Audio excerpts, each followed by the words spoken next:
সালটা 1914। একটা ছোট দ্বীপ যেখানে নেই কোনো শহর, নেই মানুষের ভিড়, আছে শুধু একটা লাইট হাউস এবং একটা রহস্য যা সমুদ্রের গভীরে লুকিয়ে আছে। শুরুতে একটা জাহাজ দেখা যায় যেটা সাউথ আটলান্টিক মহাসাগরের পথে তার গন্তব্যের দিকে এগিয়ে যাচ্ছে। সেই জাহাজে আছে এক আবহাওয়াবিদ যার নাম ডেভিড। তারা এমন একটা দ্বীপের দিকে যাচ্ছে যেটা আটলান্টিক মহাসাগরের গভীরতম অংশে অবস্থিত। সরকার ডেভিডকে সেখানে পাঠিয়েছে যেন সেই দ্বীপের আবহাওয়ার পরিবর্তন পর্যবেক্ষণ করতে পারে। ডেভিডকে প্রায় 1 বছর সেই দ্বীপে থেকে তথ্য সংগ্রহ করে আবহাওয়ার অদ্ভুত পরিবর্তনগুলো বুঝতে হবে। তারপর তার ফিরে আসার কথা। ক্যাপ্টেন তার জাহাজ করে ডেভিডকে সেই দ্বীপে পৌঁছে দিচ্ছে। সঙ্গে 1 বছরের খাবার আর প্রয়োজনীয় সরঞ্জামও আছে। দীর্ঘযাত্রার পর তারা অবশেষে সেই দ্বীপে পৌঁছে যায়। ছোট নৌকার সাহায্যে তারা দ্বীপে নামে এবং সাথে দরকারি জিনিসগুলোও নিয়ে আসে। দ্বীপে একটা লাইট হাউস আছে এবং একটা ছোট ঘর যেখানে ডেভিডকে থাকতে হবে, কারণ এর আগে আরেকজন আবহাওয়াবিদ এখানে থাকতো, কিন্তু এখন তার ডিউটির সময় শেষ হয়ে গেছে। আজ থেকে ডেভিড এই দ্বীপের নতুন আবহাওয়াবিদ। আর পুরনো অফিসার রবার্ট ক্যাপ্টেন অ্যালেক্সের জাহাজে করে ফিরে যাবে। কিন্তু ঘরে ঢুকে সবাই অবাক হয়ে যায়। কোথাও কোনো মানুষের চিহ্ন নেই। ঘরের ভেতরে সব জিনিসপত্র এলোমেলো অবস্থায় পড়ে আছে। হয়তো লাইট হাউসে কেউ থাকতে পারে। এই ভেবে ক্যাপ্টেন ও ডেভিড এক মুহূর্ত দেরি না করে লাইট হাউসের দিকে এগিয়ে যায়। আর সেখানে তারা এক অদ্ভুত দৃশ্য দেখতে পায়। পুরো লাইট হাউসকে তীক্ষ্ণ ধারালো কাঠ দিয়ে ঘিরে রাখা হয়েছে, যেন কেউ ইচ্ছা করে সেটাকে বাহির থেকে বন্ধ করে দিয়েছে যাতে কেউ ভেতরে ঢুকতে না পারে। ক্যাপ্টেন আর ডেভিড অনেকবার লাইট হাউসের দরজায় নক করে, কিন্তু কোনো সাড়া মেলে না। শেষে দরজায় জোরে ধাক্কা দিয়ে তারা ভেতরে প্রবেশ করে। লাইট হাউসের একদম উপরে তারা একজন মানুষকে দেখতে পায় যার নাম গ্রুনার। সে নিচে শুয়ে আছে। যখন তারা গ্রুনারের কাছ থেকে পুরনো আবহাওয়াবিদের কথা জিজ্ঞেস করে, সে উদাসীনভাবে উত্তর দেয় কোনো ভয়ঙ্কর রোগ ছিল তার। ক্যাপ্টেন যখন তার কাছে মৃতদেহের কথা জানতে চায়, তো গ্রুনার আরও অদ্ভুত উত্তর দেয় হয়তো কেউ মেরে ফেলেছে। গ্রুনারের কথাবার্তা শুনে ডেভিড এবং ক্যাপ্টেন দুজনেই চমকে ওঠে।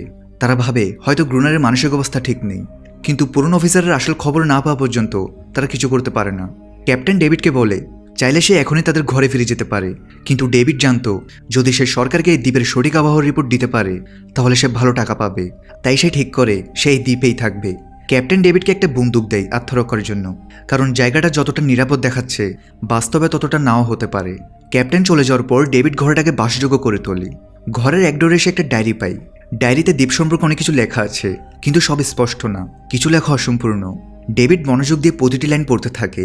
ডায়েরিতে কিছু অদ্ভুত প্রাণীর আঁকা ছবি আছে, যা দেখে ডেভিড বুঝতে পারে না কেন এসব আঁকা হয়েছে।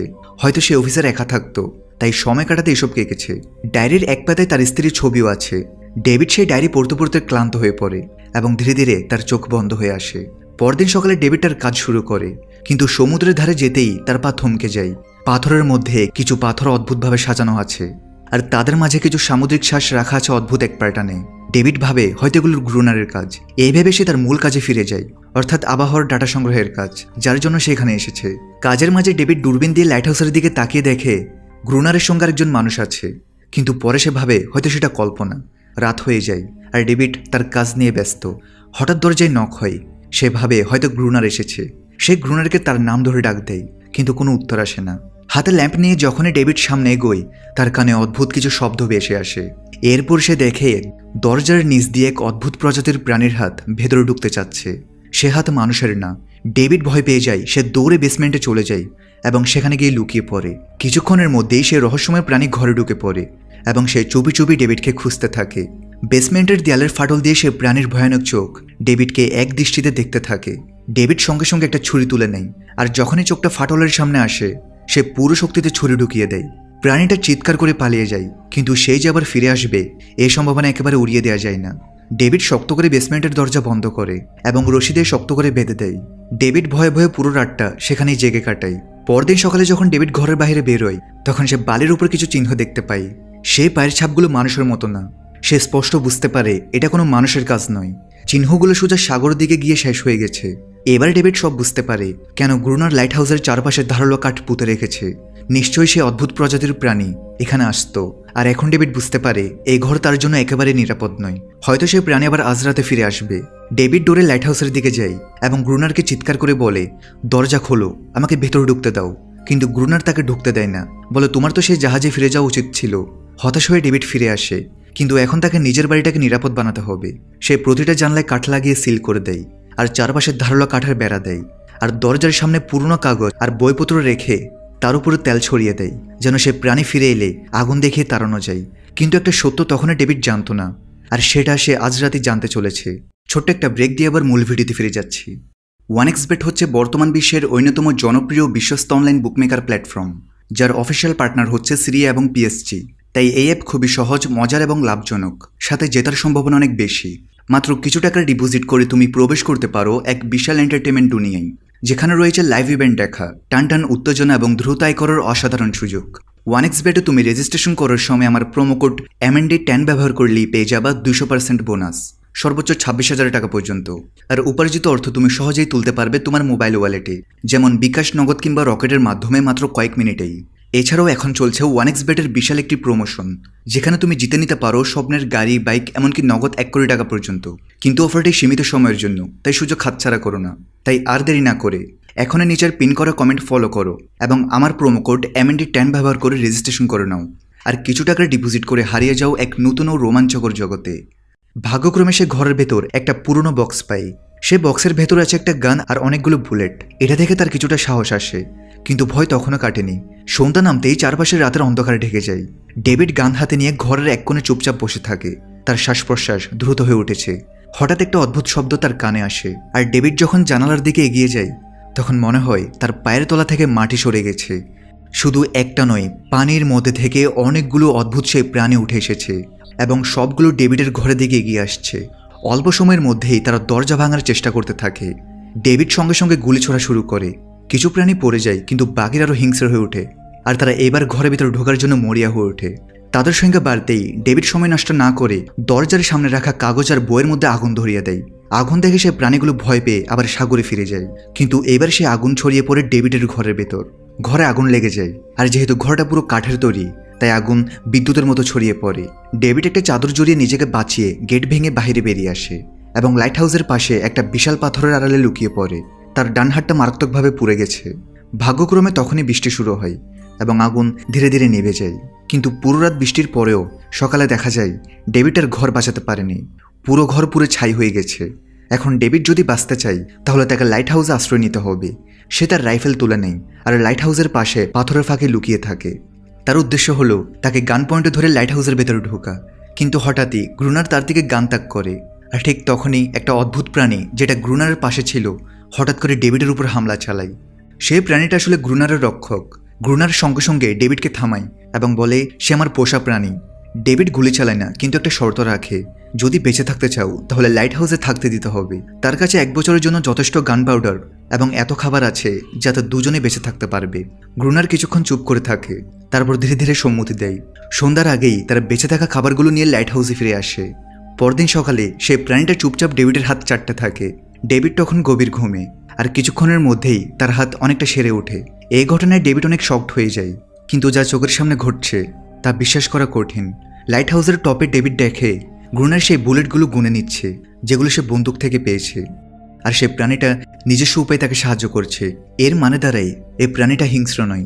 ডেভিড এখন গ্রুনারের কাছ থেকে তার সম্পর্কে আরও জানতে চায় এবং সে চাই এই বিষয়টা সারা দুনিয়ার সামনে আনতে, কারণ এটা কোনো অলৌকিক ঘটনার চেয়ে কম নয়। এক অদ্ভুত ধরনের ফিমেল ক্রিয়েচার সমুদ্রের অন্ধকার থেকে উঠে এসে তাদের সামনে এসেছে। যদি এই প্রাণী সত্যি পৃথিবীর সামনে আসে তবে ডেভিড ও গ্রুনার দুজনে পৃথিবী জুড়ে বিখ্যাত হয়ে যাবে। কিন্তু গ্রুনার সেটা চায় না। সেই দ্বীপ ছেড়ে কোথাও যেতে চায় না। তার মতে সমাজে কেউ একা থাকতে পারে না, প্রত্যেকেই কারো না কারো দাস অথবা চাকর হয়ে থাকতে হয়। এই কারণেই তার কাছে এই দ্বীপটাই পারফেক্ট একটা জায়গা, যেখানে সে নিজেকে রাজা মনে করে, নিজের ইচ্ছার মালিক। এই কারণে সেই দ্বীপের অনেক জায়গায় লিখে রেখেছে গ্রুনার ইজ কিং। কিন্তু সেই অদ্ভুত নারী ক্রিয়েচার কিভাবে তার পোষা প্রাণী হয়ে ওঠে? আসলে একবার গ্রুনার তার জীবন বাঁচিয়েছে। একদিন সে ভুল করে তার ফিশিং নেটে আটকে যায়। তখন সে ক্রিয়েচার বেশ ছোট ছিল, আর সেই দিন থেকেই সে গ্রুনারের সঙ্গে থেকে গেছে এবং তার সব কথা শুনতে শুরু করেছে। কিন্তু গ্রুনার হলো এক রাগী মানুষ। সে কখনো সে প্রাণীর সঙ্গে মানবিক আচরণ করেনি। সে নিয়মিত তার সঙ্গে শারীরিক সম্পর্ক করত। একবার সে প্রাণীটা গ্রুনারের উপর আক্রমণ করে, আর তার প্রতিশোধে গ্রুনার তাকে শাস্তি দেয়। এমন এক শাস্তি যার পর থেকে সেই ক্রিয়েচার নিজেকে গ্রুনারের দাসী ভাবতে শুরু করে। হয়তো এই কারণেই প্রতি রাতে সমুদ্র থেকে সেই ক্রিয়েচাররা বেরিয়ে আসে তাকে ফিরিয়ে নিয়ে যেতে, কিন্তু তারা দিনের আলোতে আক্রমণ করতে পারে না। যাই হোক, ডেভিড এখন আর একা থাকতে চায় না। সে কোনো আসন্ন জাহাজকে সিগন্যাল পাঠিয়ে এই জায়গা ছেড়ে যেতে চায়। কিন্তু এটা মোটেই সহজ কাজ না। গ্রুনার বলেছে কোনো জাহাজ কখনো এই দ্বীপে আসে না, কিন্তু ডেভিড তার কথাই বিশ্বাস করে না। তার এখানে থাকতে একদমই ভালো লাগছে না, আর সেই জন্য এখানে হাঁপিয়ে উঠেছে। যত তাড়াতাড়ি সম্ভব সেই জায়গা ছেড়ে যেতে চাই। সন্ধ্যা নামতে শুরু করে। গ্রুনার তাকে বলে গান নিয়ে রেডি হয়ে যাও, কারণ যে কোনো সময় ক্রিয়েচার আক্রমণ করতে পারে। তারা লাইট হাউসের আলো জ্বালানোর জন্য প্রস্তুতি নেয়, আর কিছুক্ষণের মধ্যেই এক বিশাল সংখ্যক ক্রিচার সমুদ্র থেকে বেরিয়ে আসে। তারা লাইট হাউসের দিকে এগোতে থাকে। গ্রুনার টানা তাদের উপর গুলি চালাতে থাকে, কিন্তু ডেভিড পুরোপুরি ভয় পেয়ে যায়। সে লাইট হাউসের ভেতরের দিকে পিছু হটতে থাকে। গ্রুনার বারবার বলার পরও সে এক কোণে চুপ করে বসে থাকে, আর কিছুক্ষণের মধ্যেই সে অজ্ঞান হয়ে পড়ে। গ্রুনার একাই সে প্রাণীদের সাথে লড়াই করে যায়। পরদিন সকালে রাগে ফুঁসতে থাকা গ্রুনার ডেভিডকে জাগিয়ে বলে, তুমি যদি লাইট হাউসে থাকতে চাও তাহলে আমার সব কথা মানতে হবে, রোজ পানি আনতে হবে, লাইট হাউসের সব ছোট বড় কাজ করতে হবে, আর রাতে তার সাথে গার্ড ডিউটিতে থাকতে হবে। এইসব করে তার জন্য বাধ্যতামূলক হয়ে পড়ে। বেঁচে থাকতে হলে তাকে লাইট হাউসে থাকতেই হবে। ডেভিড এখন গ্রুনারের সব কাজ করতে রাজি হয়ে যায়, কিন্তু একটা জিনিস যেটা সে কখনোই পছন্দ করতো না, গ্রুনার প্রতিদিন আলাদা আলাদা উপায়ে সেই নারী ক্রিচারকে শারীরিকভাবে নির্যাতন করত। কিন্তু যে মানুষ বছরের পর বছরে নির্জন দ্বীপে একা থেকেছে তার মানসিক অবস্থা খারাপ হওয়া অস্বাভাবিক নয়। ডেভিডও এমনটাই ভাবে, হয়তো গ্রুনারের মাথার ঠিক নেই, তবুও তাকে তার কথা শুনতে হয়। রাত হলে তার আবার পাহারার জন্য তৈরি হয়, আর আবারও সেই ক্রিচারের সমুদ্র থেকে বেরিয়ে আসে। কিন্তু আজ ডেভিড ভয় পাচ্ছে না। সে গুলি চালায়, কিন্তু আজ গ্রুনার কিছুই করে না। সে ডেভিডকে বাইরে রেখে লাইট হাউসের গেট বন্ধ করে দেয় এবং নিজে ভেতরে চুপচাপ বসে থাকে, যেন ডেভিড নিজে শিখে নেয় এই ক্রিচারদের সাথে কিভাবে লড়তে হয়, না হলে সে লড়াই করতে করতে মরেই যাবে। ডেভিড চিৎকার করে সাহায্য চায়, কিন্তু গ্রুনার কোনো সাহায্য করে না। এভাবে লড়াই করতে করতে রাত কেটে যায় এবং সকাল হয়। সকালে গ্রুনার দেখে ডেভিড রক্তে ভেজা অবস্থায় লাইট হাউসের দরজার সামনে বসে আছে। সে এখন শিখে গেছে কিভাবে এই ক্রিচারদের সঙ্গে লড়াই করতে হয়। তার ভেতরের ভয়টা চলে গেছে। এভাবেই সময় যেতে থাকে। রাতগুলোতে সেই ক্রিচারদের সঙ্গে লড়তে লড়তে আর দিনে গ্রুনারের লাইট হাউসের কাজ করতে করতে এই দ্বীপ এখন তার কাছে এক বন্দিঘরের মতো হয়ে উঠেছে। সে সারাক্ষণ ভাবতে থাকে কবে সে এখান থেকে বের হবে, কবে সে মুক্ত হবে। সময়ের সাথে সাথে ডেভিডের সাথে সেই নারী ক্রিচারটির এক অদ্ভুত বন্ধুত্ব গড়ে ওঠে। ডেভিড এখন তার জন্য খারাপ অনুভব করতে থাকে। নিজের প্রিয়জনদের ছেড়ে একা থাকাটা কত কষ্টের। হয়তো সেই ক্রিচারটাও এমনই কিছু অনুভব করে। ডেভিড তাকে একটা নাম দেয়, অ্যানেরিয়াস। এরপর একদিন তারা দেখে ক্রিচারদের আক্রমণ ধীরে ধীরে কমে যাচ্ছে। ডেভিড ভাবে হয়তো শীতকালে তারা অন্য কোথাও চলে যায়, ঠিক যেমন তিমিরা করে, অথবা হয়তো তারা বুঝতে পেরেছে এই দুজনকে আক্রমণ করে কিছু লাভ নেই। কিন্তু গ্রুনার তাকে স্পষ্ট জানিয়ে দেয়, একদমই না, তারা আবার আসবে। এখন তারা নিজেদের সংখ্যা বাড়াচ্ছে। আর কিছুদিন এভাবে কেটে যায়। একদিন রাতে ডিনারের পর গ্রুনার আর ডেভিড সময় কাটানোর জন্য দাবা খেলতে বসে, কিন্তু এখানে গ্রুনার একটা বড় ভুল করে ফেলে। তারা খেলায় এতটাই মগ্ন হয়ে পড়ে যে লাইট হাউসের আলো জ্বালানোই ভুলে যায়, আর অন্ধকারের সুযোগ নিয়ে ক্রিচাররা তাদের উপর হামলা চালায়। ডেভিড দেখে ক্রিচাররা এখন ব্রিড করছে। তার সংখ্যা এত বেড়ে গেছে যে দুজন মিলে বেশি সময় ধরে লড়াই করতে পারবে না। গুলির সংখ্যাও প্রায় শেষ হয়ে গেছে। কোনোভাবে বেঁচে থাকতে থাকতে তারা লাইট হাউসের উপরে পৌঁছায়, কিন্তু এই সময় গ্রুনার পায়ে গভীরভাবে চোট পায়। ক্রিচাররা লাইট হাউসে ঢোকার চেষ্টা করছে। ডেভিড আর গ্রুনারের সামনে বাঁচার কোনো উপায় নেই, কিন্তু ভাগ্য ভালো যে সূর্য উঠে যায়। সূর্যের আলো ফুটতেই সেই সব ক্রিচাররা লাইট হাউস ছেড়ে আবার সমুদ্রে ফিরে যায়। অ্যানেরিয়াস গ্রুনারের জখম সারানোর চেষ্টা করে, কিন্তু এখন ডেভিড বুঝে গিয়েছে যে তারা এই ক্রিচারদের সঙ্গে এই যুদ্ধে জিততে পারবে না। গুলিও প্রায় শেষ, তাদের কাছে খাবারও বেশি নেই যে বেশি দিন চলতে পারবে। পরদিন ভাগ্যক্রমে ডেভিড যখন লাইট হাউসের বাইরে এদিক সেদিক হাঁটছে, তখন সে সমুদ্রে একটা জাহাজ দেখে। সে দ্রুত ভেতর থেকে ফ্লেয়ার গান নিয়ে আসে এবং জাহাজকে সিগন্যাল পাঠাতে থাকে, কিন্তু গ্রুনার তাকে থামিয়ে দেয়। সে চায় না ডেভিড এই জায়গা ছেড়ে যাক। ঠিক তখনই অ্যানেরিয়াস গ্রুনারের উপর হামলা করে। সে ডেভিডকে গ্রুনার হাত থেকে বাঁচাতে চায়। গ্রুনার কাউকেই এই দ্বীপ ছেড়ে যেতে দিতে চায় না। এই দ্বীপ তার নিজেরই পৃথিবী, যেখানে সে রাজার মতো থাকে এবং একটা দাসী আছে যে তার সব কথা শোনে। সেই জীবন ছেড়ে শহরে ফিরে যেতে চায় না, আর সে ডেভিডকেও যেতে দিতে চায় না। এতদিন থাকার পর এখন তার কাছে একজন আছে যার সঙ্গে সে কথা বলতে পারে। ধীরে ধীরে সেই জাহাজ ডেভিডের চোখের সামনেই সমুদ্রে হারিয়ে যায়। এখন তার আর কিছুই করার নেই। এভাবে আরও কয়েকদিন কেটে যায়। গ্রুনার এখনও ডেভিড আর অ্যানেরিয়াস দুজনের সঙ্গে খারাপ ব্যবহার করে, কিন্তু অ্যানেরিয়াসকে সেই বিশেষভাবে মারধর করত, যেটা ডেভিডের একদম ভালো লাগতো না। একদিন ডেভিড অ্যানেরিয়াসকে উপহার দেয় একটা ছোট টয় বোট, যেটা সে তিমির হাড় দিয়ে বানিয়েছে। হয়তো এতে অ্যানেরিয়াসের মনে একটু হালকা হবে। কিন্তু যখন অ্যানেরিয়াস সেই বোটটা দেখে, তখন সে ডেভিডকে দ্বীপের এক কোণে নিয়ে যায়, যেখানে সত্যি একটা আসল বোট রাখা আছে। ডেভিড যখন সে বোট সম্পর্কে গ্রুনারকে জিজ্ঞেস করে, তখন গ্রুনার জানায়, হ্যাঁ, আমি জানতাম ওই জায়গায় একটা বোট আছে। কয়েক মাস আগে একটা অস্ত্র পাচারকারী জাহাজ, যেটা প্রচুর গোলাবারুদ নিয়ে যাচ্ছে, সমুদ্রের ঝড়ের কারণে এই দ্বীপের মাঝে ডুবে যায়। তবে কিছু লোক বেঁচে এই দ্বীপে বোট করে চলে আসে। তবে সকাল হওয়ার আগেই তাদের কেউ বেঁচে থাকেনি। সবাই সেই ক্রিচারের শিকার হয়ে যায়। এই কথা শুনেই ডেভিডের মাথায় একটা প্ল্যান আসে। তাদের কাছে একটা ডাইভিং স্যুটের মতো কিছু আছে। যদি কেউ সেটা পরে সমুদ্রের নিচে ডাইভ করে, তাহলে হয়তো কিছু বুলেট বা ডাইনামাইট পাওয়া যেতে পারে, যেটা দিয়ে দানবদের সঙ্গে লড়াই করা সহজ হয়ে যাবে। কিন্তু গ্রুনার সরাসরি এই প্রস্তাব অস্বীকার করে। সে সমুদ্রের ধারে পর্যন্ত যেতে চায় না। তবুও ডেভিড নিজের জীবনের ঝুঁকি নিয়ে এই কাজটা করতে প্রস্তুত। আরও কিছুদিন কেটে যায়। ডেভিড আর অ্যানেরিয়াসের মধ্যে একটা গভীর সম্পর্ক তৈরি হতে থাকে। ডেভিড তাকে পছন্দ করতে শুরু করে এই সব কিছু গ্রুনার গোপনে দেখে ফেলে। আর তখনই তার মনে প্রথমবার আসে হয়তো ডেভিডকে সাহায্য করা উচিত। কিন্তু গ্রুনারের আসল উদ্দেশ্য অন্য কিছু। সে চায় ডেভিড তার সাহায্যে সমুদ্রের নিচ থেকে ডাইনামাইটের বক্সগুলো তুলে আনুক, তারপর সে ডেভিডকে সেখানে একা ফেলে আসবে যাতে ক্রিচাররা তাকে মেরে ফেলে। এভাবে ডাইনামাইটও তার কাছে চলে আসবে আর অ্যানেরিয়াস আবার তার দাসী হয়ে থাকবে। তারা দুজন সেই জায়গায় পৌঁছায়। ডেভিড ডাইভিং স্যুট পরে সমুদ্রের নিচে নেমে যায়। দেখা যায় জাহাজ পুরোপুরি ধ্বংস হয়ে গেছে, কিন্তু ভাগ্য বলো তারা কয়েকটা ডাইনামাইটের বক্স খুঁজে পায়। ঠিক তখনই হঠাৎ তার সামনে এসে পড়ে সেই ক্রিয়েচাররা।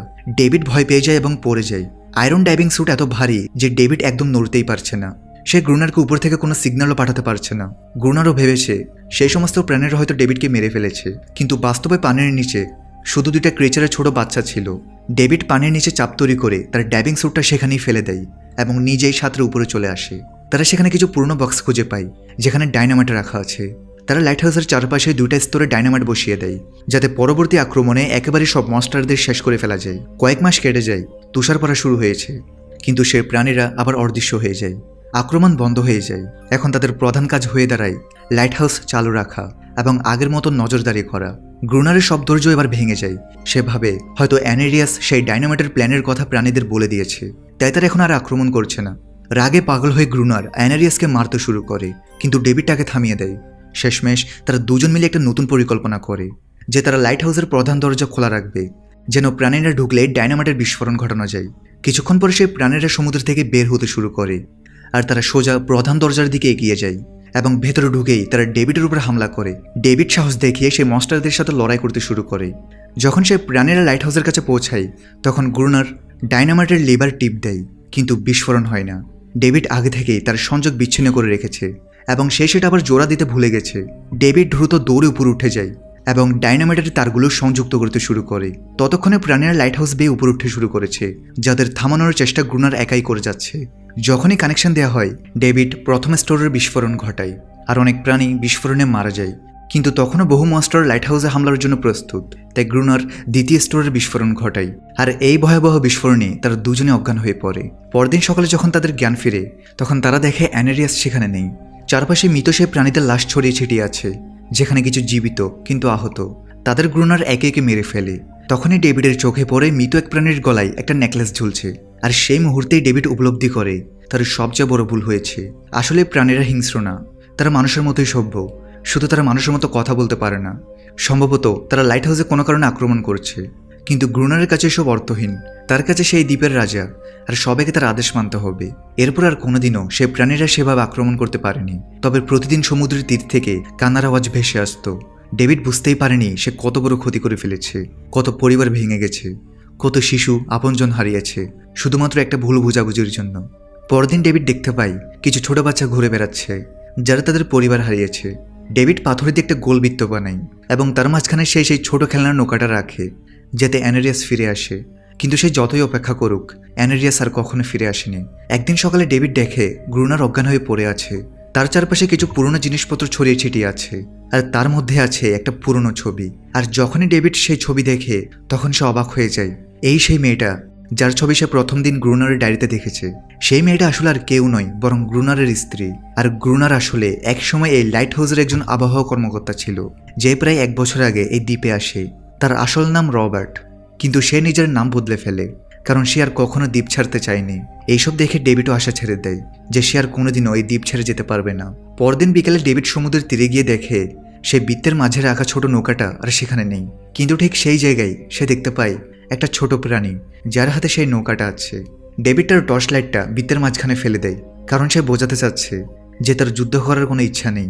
সে কারো ক্ষতি করতে চায় না, সে তার সাথে বন্ধুত্ব করতে চায়। কিছুক্ষণের মধ্যেই সমুদ্রের ঢেউ থেকে অ্যানেরিয়াস বেরিয়ে আসে এবং তার পেছনে পুরো প্রাণীদের দল উঠে আসে। কিন্তু এবার কেউ ডেভিডকে আক্রমণ করে না, কারণ তারাও এখন শান্তি চায়। তারা কেবল একটা নিরাপদ জায়গা চেয়েছে তাদের সন্তানদের জন্য, যেমনটা সব প্রাণী চাই। হঠাৎ করে দ্বীপে মানুষের উপস্থিতি তাদের ভালো লাগেনি, তাই তারা প্রতি রাতে আক্রমণ করেছে। কিন্তু গ্রুনারকে এসব কে বোঝাবে? সে তো এখনো নিজেকে এই দ্বীপের রাজা ভাবে। গ্রুনার লাইট হাউস থেকে বেরিয়ে আসে, হাতে বন্দুক। ডেভিড তাকে বোঝানোর চেষ্টা করে যে প্রাণীরা লড়তে চায় না, তারা শান্তি চায়। কিন্তু গ্রুনার কিছু শোনে না। সে চিৎকার করে অ্যানেরিয়াসকে বলে ভেতরে চলে যেতে। কিন্তু এটাই প্রথমবার যখন অ্যানেরিয়াস তার কথা শোনেনি, কারণ সে আর তার দাসী না। আজ সে শুধু একজন মা যে তার সন্তানদের জন্য দাঁড়িয়ে আছে। গ্রুনার ভিতর থেকে দুর্বল অনুভব করতে শুরু করে। রাগে সে লাইট হাউসের দিকে এগিয়ে যায়। ডেভিড ভাবে হয়তো এবার গ্রুনার বুঝে গিয়েছে প্রত্যেক প্রাণী স্বাধীনতা চাই, কেউ কারো দাস হতে চায় না। কিন্তু গ্রুনার বুঝদার মানুষ না। সে লাইট হাউসে পৌঁছে উপর থেকে গান দিয়ে ফ্লেয়ার ছুড়ে দেয়, যা গিয়ে সরাসরি একটা ছোট প্রাণীর গায়ে লাগে। সেই শিশু প্রাণী সঙ্গে সঙ্গে মারা যায়। সবাই আতঙ্কে পালিয়ে যায় এবং অ্যানারিয়াসও ডেভিডের উপর থেকে সমস্ত বিশ্বাস হারিয়ে ফেলে। রাগে পাগল হয়ে ডেভিড লাইট হাউসের দিকে দৌড়ে যায় এবং গ্রুনারের সাথে ধাক্কা খায়। শুরু হয় লড়াই। সে চিৎকার করে জিজ্ঞেস করে, তুমি এসব কেন করলে? এরা তো শুধু শান্তি চাচ্ছে। কিন্তু গ্রুনার তখন এতটাই হিংস্র হয়ে উঠেছে যে সে ডেভিডকে মারার সিদ্ধান্ত নিয়ে ফেলে। হাতে কুড়াল নিয়ে যখনই সে ডেভিডের দিকে আক্রমণ করতে যায়, ঠিক তখনই ডেভিডটাকে তার আসল নামে ডাকে, রবার্ট। এই নাম শুনে গ্রুনার একদম থেমে যায়। আসলে রবার্ট এমন মানুষ কখনোই ছিল না। এই দ্বীপে আসার পর তার মানসিক অবস্থার ভয়াবহ অবনতি ঘটে। একাকিত্ব, স্ত্রীর মৃত্যু আর গভীর বিষণ্ণতা সবকিছু তাকে এই রূপে পরিণত করেছে। সে আদতে কোনো খুনি নয়, সে একজন ভালো মানুষ। সে প্রাণীরা কখনোই যুদ্ধ চায়নি, তারা কেবল শান্তি চেয়েছে। গ্রুনার তাদের শুধু এই কারণেই মেরেছে যে যাতে সে নিজেকে শক্তিশালী প্রমাণ করতে পারে। আর এখন গ্রুনার তার ভুল বুঝতে পারে, তাই সে নিজেকে সে প্রাণীদের সামনে আত্মসমর্পণ করে এবং কয়েক মুহূর্তেই সে সব প্রাণী মিলে তাকে মেরে ফেলে। ডেভিড নিজেকে লাইট হাউসের ভিতর তালা মেরে সেভ করে ফেলে। সময় এভাবেই কেটে যায়। আর 1 বছর পর দ্বীপে একজন সরকারি কর্মকর্তা আসে এবং সঙ্গে একজন নতুন আবহাওয়া পর্যবেক্ষক। ডেভিডকে সেখান থেকে নিয়ে যাওয়া হবে এবং নতুন অফিসার দ্বীপে আবহাওয়া পর্যবেক্ষণের কাজ শুরু করবে। কিন্তু সেই অফিসার ভাবে ডেভিডই আসলে গ্রুনার, আর ডেভিডও তাদের ভুল ভাঙায় না। সে চুপচাপ ব্যালকনিতে যায় আর দাঁড়িয়ে পড়ে, কিছু বলে না, কারণ এখন সেও এই দ্বীপ ছেড়ে যেতে চায় না, ঠিক গ্রুনারের মতো। এদিকে অ্যানারিয়াসও তার পরিবার নিয়ে সুখে আছে। এখন তাদের আর কোনো গ্রুনারের ভয় নেই। তারা দ্বীপে ও সমুদ্রে স্বাধীনভাবে থাকতে পারে। আর এখানেই এই মুভির সমাপ্তি ঘটে।